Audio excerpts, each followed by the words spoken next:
जी दोस्तों नमस्कार, मैं सौरभ आपका स्वागत करता हूं वाईफाई क्विज गुरुकुल के अपने इस यूट्यूब चैनल पे। इस अंक में हम लोग टेस्ट नंबर 18 का अध्ययन करेंगे। इससे पहले 17 टेस्ट जो है ना सीडीपी करके प्लेलिस्ट में उपलब्ध है, उसका आप लोग अध्ययन कर लीजिए। ये जो दिसंबर में जो एग्ज़ाम होगा, जो कि 1 to 5 और 6 to 8 से लेकर के इसमें जो सीडीपी पूछा जाता है वह कॉमन है, तो सारे प्रश्न आपको अधिकतर प्रश्न यहाँ से देखने के लिए मिलेंगे। इसलिए आप अगर चैनल पर नए हैं तो सबसे पहले आप वीडियो देखिए। अगर वीडियो आपको अच्छा लगता है तो वीडियो लाइक करिए, चैनल को सब्सक्राइब करिए और अपने दोस्तों के साथ में, अपने जो छोटे भाई बहन जो पढ़ते हैं, जो कि आगामी जो शिक्षक बनने का एक तरह से वो अपना लक्ष्य ले रखे हैं, तो उनको आप शेयर करिए, उनको आप रिकमेंड करिए, ताकि हमें भी मोटिवेशन मिले और हम आपके लिए लगातार कंटेंट उपलब्ध कराते रहें। चलिए अध्ययन करते हैं। पियाजे के संज्ञात्मक विकास के चरणों के अनुसार केंद्रीय गामक संवेदी जो मुख्य रूप से मतलब संवेदी प्रेरक अवस्था किसके साथ संबंधित है? संवेदी प्रेरक किसके साथ संबंधित? सामाजिक मुद्दों से सरोकार, अनुकरण, स्मृति और मानसिक तार्किक रूप से समस्या के समाधान की योग्यता की, विकल्पों के निर्वचन की, विश्लेषण की योग्यता। इसमें हो जाएगा अनुकरण, स्मृति एवं मानसिक विशेषता के आधार पर। देखें, जन्म से मुख्य रूप से संवेदी प्रेरक अवस्था अगर कहा जाए तो यह जन्म से ही स्टार्ट हो जाता है। जन्म से लेकर के 2 वर्ष की आयु तक यह रहता है। इसमें मुख्य रूप से जैसे कहा जाता है भाषा योग्यता विकसित होता है। इसमें भाषा योग्यता विकसित होता है और इंद्रियों से इंद्रिय कौन सा? जैसे नाक, कान, मुंह, त्वचा, जीभ, ये जो 5 जो ज्ञानेंद्रिय हैं, इससे प्राथमिक अनुभव करना स्टार्ट कर देता है। जैसे वह आंखों से कुछ देखना समझना स्टार्ट कर देता है, नाक से किसी चीज़ को, उसके बाद त्वचा से अनुभव महसूस उसको होना स्टार्ट होता है, जीव, ये सबसे स्टार्ट प्रारंभ से होता है 2 से लेकर के 0 से 2 वर्ष तक। वाइगोत्स्की के अनुसार किसी बालक के विकास में सबसे महत्वपूर्ण योगदान किसका होता है? किसी बालक के विकास में सबसे महत्वपूर्ण योगदान किसका होता है? तो मुख्य रूप से परिवार का, विद्यालय का, समाज, धर्म, ये सब आंशिक है, लेकिन इंपॉर्टेंट है समाज का, क्योंकि सामाजिक कारण के आधार पर ही वहाँ के समाज का परिवेश से वह भाषा है, वहाँ क्या चल रहा है उसको वह जो है मुख्य रूप से उसको याद रखता है, स्मृति उसे याद हो जाता है, वो अमूर्त चिंतन उसके विषय में अमूर्त चिंतन करने लगता है, उसके विषय में कुछ ना कुछ चिंतन करके उसकी अवधारणा या उसके विषय में एक तरह से वह जो है कल्पना करना स्टार्ट कर देता है। तो समाज से जो है ना ये महत्वपूर्ण योगदान देता है। भाषा के अर्थ में सबसे छोटी इकाई क्या है? अगर सबसे छोटी इकाई की बात करें तो भाषा में सबसे छोटी क्या है? स्वनिम है। स्वनिम मतलब ध्वनिग्राम या श्वनग्राम आदि शब्द इसमें प्रयुक्त होते हैं। अगर कहा जाए भाषा वाक्य की सार्थकता, अगर पूछा जाएगा भाषा वाक्य की जो सार्थकता है ना, भाषा वाक्य की सार्थकता मुख्य की इकाई की लघुत्तम इकाई अगर पूछेगा, लघुत्तम इकाई अगर पूछता है तो वह है रूपिन। क्या है? वह है रूपिन, जिसे रूपा ग्राम भी कहते हैं। अगला प्रश्न है, निम्न में से कौन सी मानसिक मंदता की विशेषता नहीं है? अगर नहीं आए तो अलर्ट हो जाइए, वहां गोला मार दीजिए, क्योंकि ये सीडीपी में आपके पास ऑप्शन रहता है कि आप लगभग 25 से 30 प्रश्न आसानी से हल कर लेते हैं अगर लगातार अभ्यास करते हैं, क्योंकि इसमें जितने प्रश्न समाहित किए गए ना, वह किसी न किसी सीटेट, किसी न किसी राज्यों के टेट एग्जाम में और सीटेट एग्जाम में पूछे गए प्रश्नों का संकलन है। आप इसे तैयार कर लेते हैं तो निश्चित रूप से एग्जाम में आप बहुत दमदार स्थिति में रहिएगा, अधिक से अधिक प्रश्न को आप सॉल्व कर लीजिएगा, चाहे 1 to 5 और 6 to 8। सीडीपी कॉमन है, 30 में 30 नंबर आपके ये हाथ का है। आप इसलिए लगातार देखिए, वीडियो को एक बार देख लीजिए, उसके बाद फिर जो है ना, मान लीजिए कि आंसर नहीं, लेकिन दोबारा जब दीजिए तो आंसर देते चलिए, उसका डिस्कशन सुनते चलिए, क्योंकि क्वेश्चन रिपीट करता है ना, वही क्वेश्चन का प्रकार रिपीट करता है, टेली करता है। इसमें मान लीजिए 25 से 30 क्वेश्चन है, लेकिन इसमें जो पॉइंट वाइज आपके लगभग जो है वह 100 क्वेश्चन के आसपास तैयार हो जाते हैं। तो आधा घंटा के आसपास में इतना आपका अच्छा तैयार हो जाता है। तो आप लगातार जुड़े रहिए। हम हमेशा मानते हैं क्योंकि जो भी स्टूडेंट इसमें जुड़े हैं वह बीएड या डीएलएड किए हुए स्टूडेंट हैं, तो वह इस चीज़ को अपने पाठ्यक्रम में पढ़े हैं। हम इसे क्विज फॉर्मेट में ही रखेंगे ताकि आपका अधिक से अधिक जो है ना प्रश्नों का अभ्यास हो जाए। बुद्धि लब्धि 25 से 70 यहाँ क्या नहीं है, मानसिक मंदता नहीं है। 25 से 70 के बीच होगा तो मानसिक मंदता है। धीमी गति से सीखना भी वही चीज़ दिखाता है। वातावरण के अनुकूल कठिनाइयाँ अगर वातावरण के हिसाब से नहीं कर पाता तो यह है। अंतर वैयक्तिक संबंध का कमजोर होना, ये जो है ना, ये मुख्य रूप से मानसिक मंदता से संबंधित ये चीज़ नहीं है। अगला प्रश्न देखते हैं, शर्म और स्वाभिमान का अनुभव किस अवस्था में होता है? शर्म लगता है बच्चे, स्वाभिमान वह बाल्यावस्था में ही स्टार्ट हो जाता है और बाल्यावस्था की आयु 6 से लेकर के 12 वर्ष होती है। शैशवावस्था 0 से उसके बाद जो 0 से 5, उसके बाद 6 से 12 के बीच जो स्टार्ट होता है ना, तो 0 से 6 और 6 से 12 जो बाल्यावस्था है उस समय इस चीज़ का अनुभव होना, शर्म और स्वाभिमान लगने लगे, बच्चे में भावना आ जाती है कि नहीं हमको स्कूल में टॉप करना है, फर्स्ट करना है। बात का उस पर असर पड़ता है, अगल बगल के परिवेश का उस पर असर पड़ना स्टार्ट हो जाता है बाल्यावस्था में ही। 2 वर्ष की समाप्ति पर एक शिशु का शब्द ज्ञान क्या होता है? तो शब्द ज्ञान अगर 2 वर्ष पूछेगा ना, तो 2 वर्ष की समाप्ति पर लगभग 250 शब्द, इसमें मैक्सिमम 150 है तो 150 आंसर टिक कर दीजिए। 250 शब्द का लगभग उसको शब्द ज्ञान हो जाता है। और जैसे जैसे समय आगे बढ़ता जाता है ना, इसमें फिर जो है यह सैकड़ों शब्द जो है, इसमें शब्द जो है वह जुटते जाते हैं जैसे जैसे आयु आगे जाता है। डैश प्रतिभाशाली होने का संकेत है। प्रतिभाशाली होने का क्या संकेत है? सुविचार है कि दूसरों के साथ, संकेत नहीं है, देखिए नहीं को गोला मार देना, सुविचार है, दूसरों के साथ झगड़ना है, अभिव्यक्ति में नवीनता है कि जिज्ञासा है, इसमें हो जाएगा आपका दूसरों के साथ झगड़ना है। तो यह जो है ना प्रतिभाशाली बच्चे जो है ना, मुख्य रूप से वह एक तरह से प्रतिभाशाली जो बच्चे होते हैं ना, वह अन्य बालकों से थोड़ा श्रेष्ठ होते हैं क्योंकि उसमें ज्ञान और विषयों की समझ है, उसमें मौलिकता है, किसी चीज़ को करने की दृढ़ इच्छा है, हास्य परिहास है, ये सब उसके अंदर में स्वाभाविक गुण आ जाता है। लड़ता झगड़ता नहीं, बात को हंसी मजाक में ही टाल देता है, तो उसके अंदर ये सब सारे गुण होते हैं। वह बातों को समझता है, मौलिकता के साथ रखता है, दृढ़ इच्छा शक्ति किसी चीज़ को करने की उसके अंदर में आ जाती है। तो अभी जो आपका जो दिसंबर में जो एग्जाम होना है ना सीटेट का, तो इसमें आपको जहाँ भी प्रश्न मिले, आप अभी थ्योरी छोड़िए, अभी आप सिर्फ ऑब्जेक्टिव का जहाँ भी मिले उसका अभ्यास कर लीजिए। हाँ, अगर थोड़ा सा डिस्कशन में, जैसे हम करा रहे हैं आपको डिस्कशन फुल मतलब बुक टेक्स्ट बुक वाइज करा रहे हैं, तो आपके प्रश्न गलती होने की संभावना नहीं रहेगी, आपके मन मस्तिष्क पे छप जाएगा। इसीलिए आप अधिक से अधिक प्रश्नों का अभ्यास करें, वही आपकी सफलता को सुनिश्चित करेगा। सीटेट उतना भारी एग्जाम नहीं है, क्वालिफाइंग नेचर का है, सिर्फ आपको हर सेक्शन में मतलब सचेत होकर के सिर्फ क्वेश्चन आंसर करना रिजल्ट आपका हो जाएगा। और यही जान लीजिए, टीचर बनने का जो पहला किला है ना, यही है, इसी को आपको भेदना है। पहला किला को भेद दिए, उसके बाद आप अंदर कर जाते हैं, उसके बाद आपकी एक बेसिक एलिजिबिलिटी हो जाती है। अगला, बच्चे दुनिया के बारे में अपनी समझ का सृजन करते हैं, इसका श्रेय किसको जाता है? यह मुख्य रूप से जो कथन है ना, यह पियाजे साहब का कथन है। इसमें मुख्य रूप से इस कथन को मानसिक, इस कथन को कौन सा जी? मानसिक एवं संज्ञात्मक सिद्धांत भी कहते हैं। मानसिक एवं संज्ञात्मक सिद्धांत भी इसे कहा जाता है। आरटी मतलब होता है RT, right to education. RT, right to education की किस धारा में यह बताया गया है कि बच्चे को शारीरिक दंड देना या प्रताड़ित करना मना है? आरटी में ऐसा नियम बना है, वह धारा 17 में इस प्रकार का प्रावधान किया गया है। और धारा 8 में क्या है? धारा 8 में सरकार का दायित्व है कि जितने अधिनियम है ना, सभी अधिनियम को लागू करना, और सभी अधिनियम लागू करना। और धारा 26 के अंतर्गत है कि स्कूलों में जो है ना, स्कूलों में शिक्षकों की जो संख्या, जो पद संख्या है, वह 10% से अधिक रिक्त नहीं हो, कभी भी रिक्त नहीं होना चाहिए, याद रखिए। बुद्धि लब्धि की सामान्य सीमा क्या है? 90 से 100 के बीच में सही है, सामान्य सीमा बुद्धि लब्धि का होता है। अगर हम लोग बुद्धि लब्धि की बात करते हैं ना, बुद्धि लब्धि तो इसका सूत्र होता है मानसिक आयु मतलब अभी, अब बटे वास्तविक आयु और गुना 100। मानसिक आयु मतलब अगर क्लास 6 में स्टूडेंट पढ़ता है, अगर 6 का गणित बनाता है तो 6, और उसका एज भी है 6ठे क्लास के अनुसार है तो 6 ही होगा, गुना 100, तो 6 कट गया 100%, वही 90 और 110 के बीच भरी कर जाता है। यदि 16 वर्षीय बच्चा बुद्धि लब्धि परीक्षण में 75 अंक प्राप्त है तो उसकी मानसिक आयु क्या होगी? अभी सूत्र बताएं बुद्धि लब्धि का, इसको आप लगाइए। बुद्धि लब्धि बराबर होता है मानसिक आयु बटे वास्तविक आयु, मानसिक आयु बटे वास्तविक आयु गुना 100। बुद्धि लब्धि को ही IQ कहा जाता है। IQ ने सुनते होंगे, IQ, यही बुद्धि लब्धि है।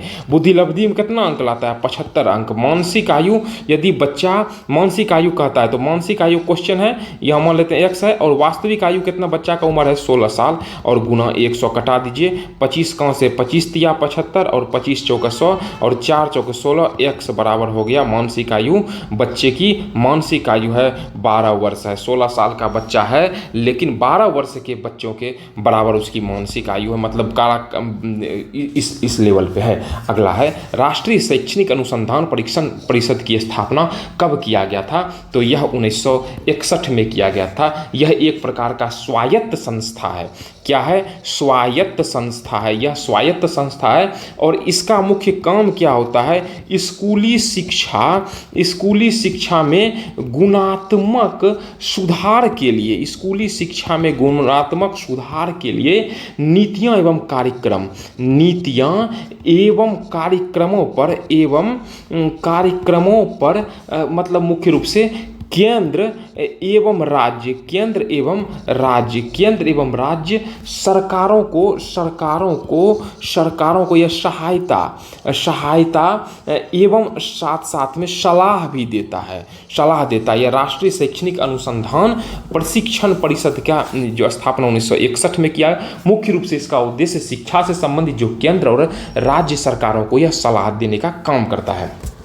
निम्न में से संयुक्त राष्ट्र संघ का कौन सा अंग शिक्षा से संबंधित है? तो संयुक्त राष्ट्र संघ का संघ जो है ना यूनेस्को है शिक्षा से संबंधित। यह जो है ना मुख्य इसकी जो प्रकृति होती है शिक्षा से संबंधित है। इसकी आप लोग अगर कहते हैं तो प्रकृति है, समाज विज्ञान है, उसके बाद संस्कृति है तथा संचार के माध्यम से अंतरराष्ट्रीय शांति को बढ़ावा देना है। अगला अनुवांशिकता के मूल समवाहक माने जाते हैं कौन? तो जीन्स। इसमें मुख्य रूप से जो माता पिता एवं अन्य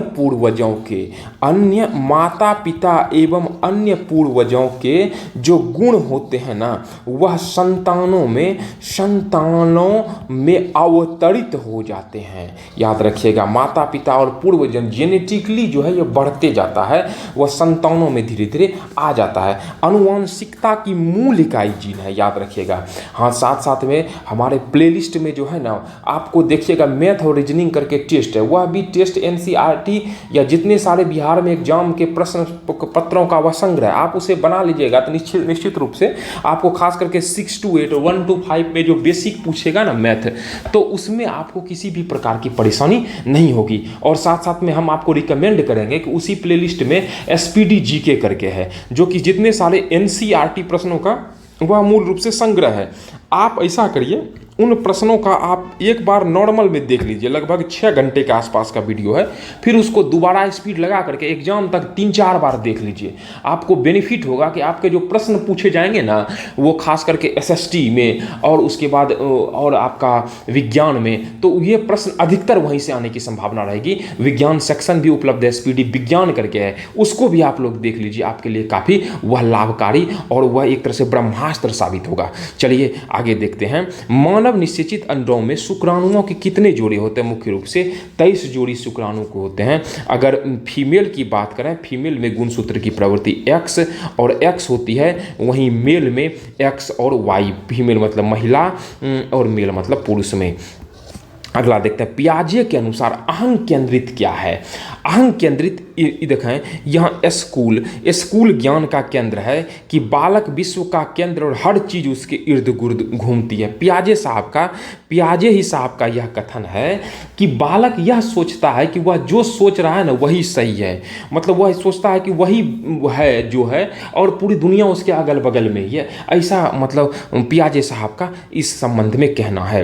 पूर्व प्राथमिक शिक्षा ग्रहण के लिए उपयुक्त आयु क्या होनी चाहिए? पूर्व प्राथमिकता शिक्षा वह 2 से 6 वर्ष पूर्व, मतलब एक तरह से प्री स्कूल शिक्षा की बात किया जाता है। शिक्षा तो मतलब नर्सरी के आसपास में, जहाँ पे उसको कि चित्रों के माध्यम से, उसके बाद बातों के माध्यम से या अन्य चीज़ों, अन्य एक एक्टिविटी करके, खेल कूद के माध्यम से उसको सिखाया जाता है।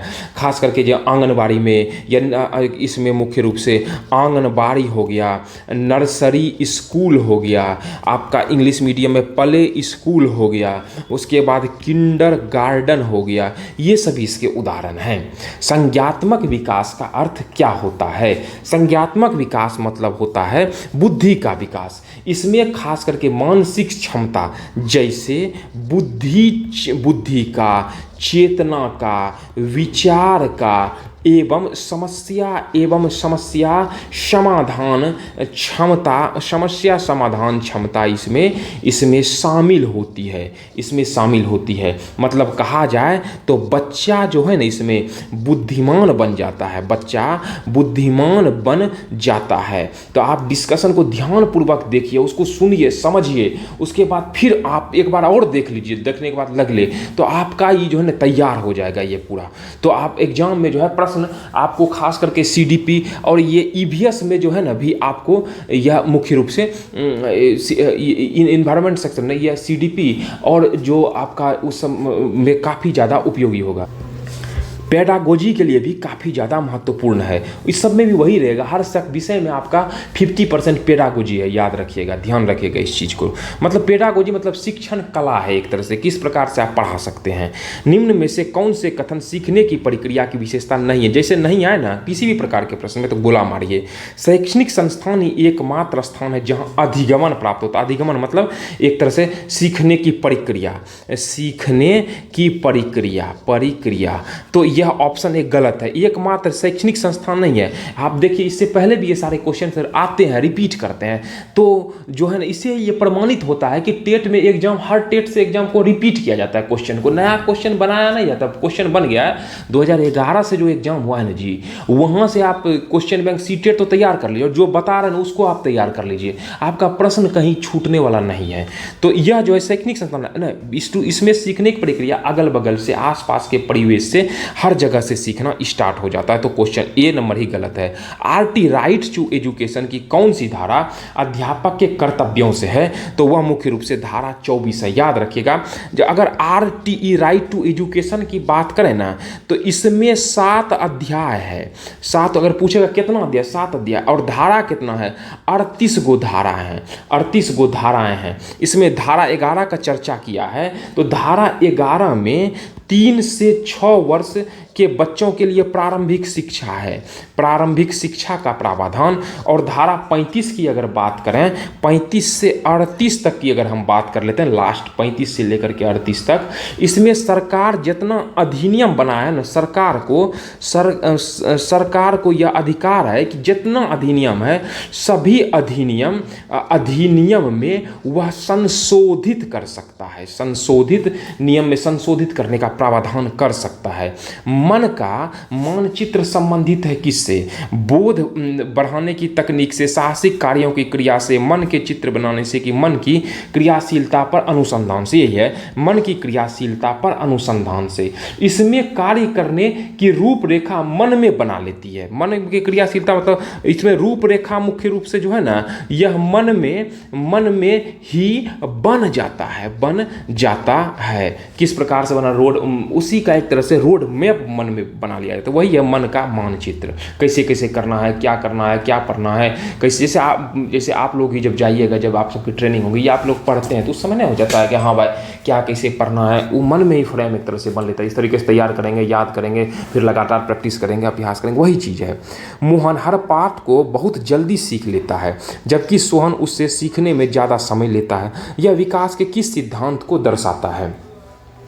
यह जो है निरंतरता नहीं है, सामान्य से विशिष्टता की ओर वैयक्तिक भिन्नता। यही है वैयक्तिक भिन्नता, यानी प्रत्येक बच्चों की जो होती है ना, प्रत्येक बच्चों की सीखने की क्षमता जो है ना वह अलग अलग है। याद रखिएगा, अलग अलग है प्रत्येक बच्चों में। अगला, निम्नलिखित में से कौन सा मुख्य रूप से अनुवांशिकता संबंधी कारक है? तो इसमें कौन सा है? तो मुख्य रूप से अनुवांशिकता समकक्ष व्यक्तियों के समूह के प्रति अभिवृत्ति। तो इसमें जो पूछ रहा है कि आंखों के रंग, यहाँ अनुवांशिकता संबंधी पूछ रहा है, तो समकक्ष व्यक्ति के प्रति से को लेना देना न, चिंतन ढंग से। आंखों का रंग यह अनुवांशिकता, मतलब एक तरीके से यह जो है ना विरासत में मिला एक तरीके से गुण है, विरासत में मिला एक गुण। एडोलोसेंस, किशोरा अवस्था एक यूनानी शब्द है, और एडोलोस्केयर जो होता है ना से बना है, जिसका उचित अर्थ क्या होता है? एडोलोसेंस मतलब परिपक्व विकास होता है। मतलब एक तरह से किशोरावस्था जो होता है ना वह परिपक्वता की तरफ जो है ना बढ़ते जाता है, बढ़ते, क्योंकि किशोरावस्था के बाद प्रौढ़ावस्था आ जाता है, तो किशोरावस्था में परिपक्व हो जाता है। कोलह वर्ग के नैतिक वृद्धि की 6 अवस्थाओं में प्रथम अवस्था क्या है? जो कोलन वर्ग साहब ने जो दिया है ना, तो इसमें प्रथम अवस्था है सजा, आज्ञा पालन, स्थिति। कोलन वर्ग साहब का जो 6 अवस्था है ना उसको उन्होंने 3 खंडों में बांट दिया है और 2-2 सब में रखा है।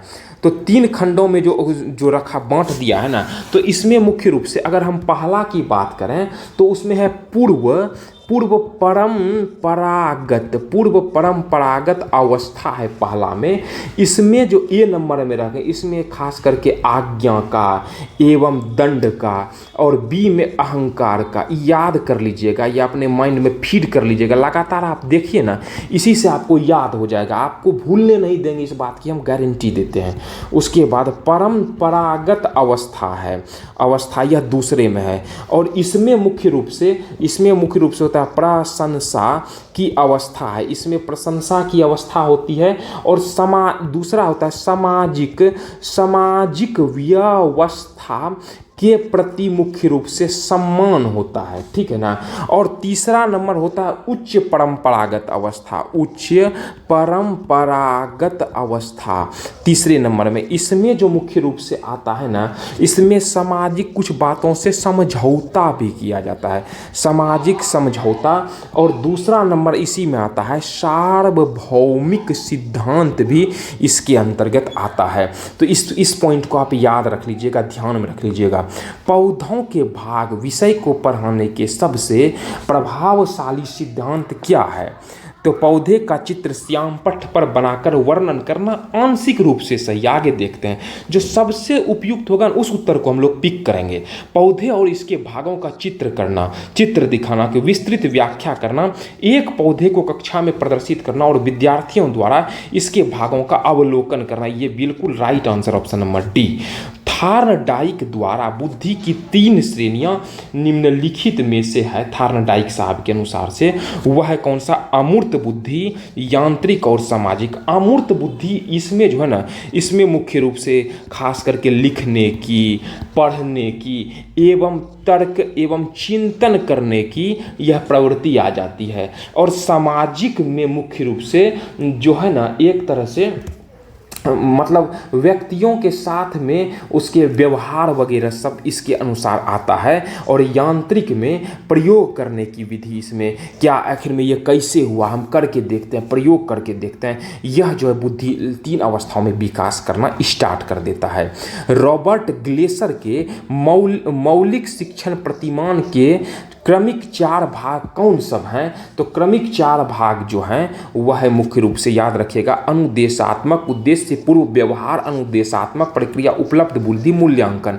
आप लोग जब जिस समय बीएड या डीएलएड कर रहे होंगे ना, तो डीएलएड या बीएड में आप लोग के पाठ्यक्रम में ये सब सारे सिद्धांत है, बाल विकास शास्त्र है, उस सब के विषय में पढ़ाया गया होगा। हम ऐसा उम्मीद करते हैं कि जो स्टूडेंट है ना उसको बेसिक नॉलेज है, और हम जो पता रहे क्वेश्चन लगातार अभ्यास करिएगा, जिसमें थोड़ी बहुत कमी भी होगी वह दूर हो जाएगी।